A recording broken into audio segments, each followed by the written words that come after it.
Nari McDiarmid with you ahead of MiningNews Select in Perth, and I'd like to welcome back Paul Berend, Chief Executive and Managing Director with Iron Bear Resources. And Paul, firstly, for anyone unfamiliar, can you provide a quick outline of Iron Bear, the company? Sure. So Iron Bear is a listed ASX junior. You have a market cap of around $50 million at the moment. Our flagship project is a project Iron Bear that we'll be discussing today, I hope. And we have a couple of other, let's say, non-core assets, including some gold assets in New Zealand, which have some intrinsic value that we're looking to crystallize. But our focus is clearly Iron Bear. Well, let's take a closer look at Iron Bear, the project. What are the standout features of this asset in Canada? So the Iron Bear project is a large iron ore project in Canada. It's a magnetite project. It's located in the Labrador Trough. There are other iron ore producers there, including IOC, ArcelorMittal, and Champion Iron, all using joint or similar infrastructure. The key characteristics of the project is very large. In other words, it's a huge mineral deposit. You know, the life of mine is well beyond 50 years. It's also a project which has access to infrastructure. So we're 35 k's away from a heavy haul rail open access, which is connected to an iron ore export port, which is used by various iron ore producers, which I mentioned. IOC uses it, Champion Iron uses the same infrastructure, Tata uses the same infrastructure. And of course, infrastructure is the name of the game when you talk about iron ore. We also have, and this is very exciting, access to a lot of cheap renewable hydropower. And for magnetite projects, that has a huge impact on your cost base.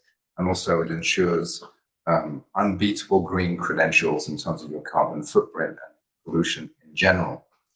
And the key reason, I suppose, that we're unique, because you might argue that's not unique, is the fact that we can produce direct reduction quality pellets. We built a pilot plant. We produced this very unique iron ore product with bulk samples mid last year. And these DR pellets not only unlock substantial, actually halving the carbon footprint across the steel value chain by essentially enabling the direct reduction route, which is based on natural gas, but they also command very high premiums compared to conventional iron ore. We're talking 50% high premiums for, $15 a ton of additional conversion costs. And so we're one of the very few companies which can produce these pellets, true direct reduction pellets. And that is the reason, and this probably for investors, the main reason they might be interested in us.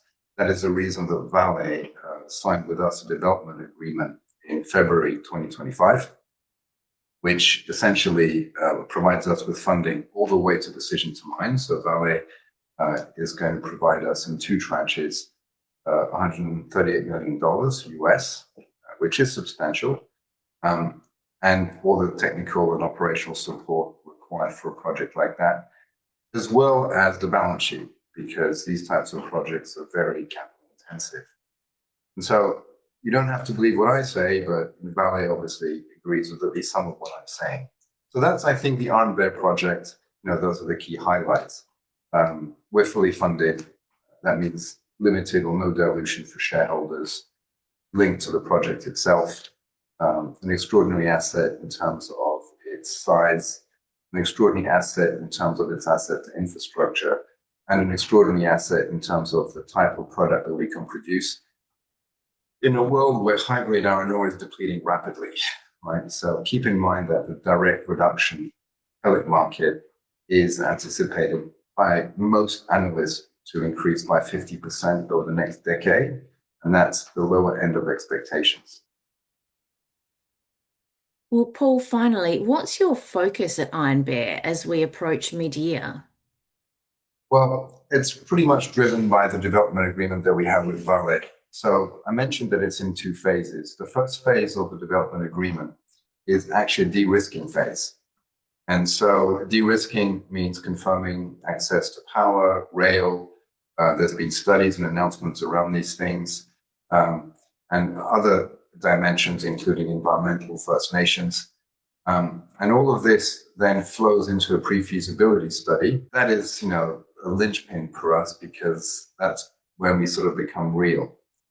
Once the pre-feasibility study is out, and assuming that it delivers what we hope it will deliver, at that point in time, we will complete our 2026 drilling program. And once those two things are completed, Vale will have the discretionary right to go to phase two. I'm pretty optimistic around what the outcomes of those two activities will be.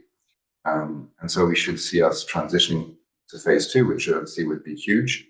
And once you're in phase two is really the bankable feasibility study, the approvals process, the setting up IBAs, so economic agreements with First Nations.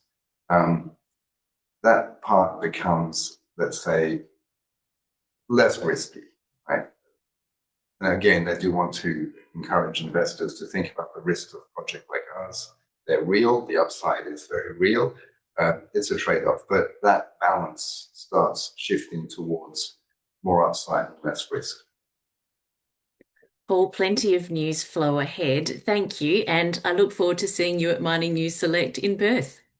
Thank you very much. It was a good talk.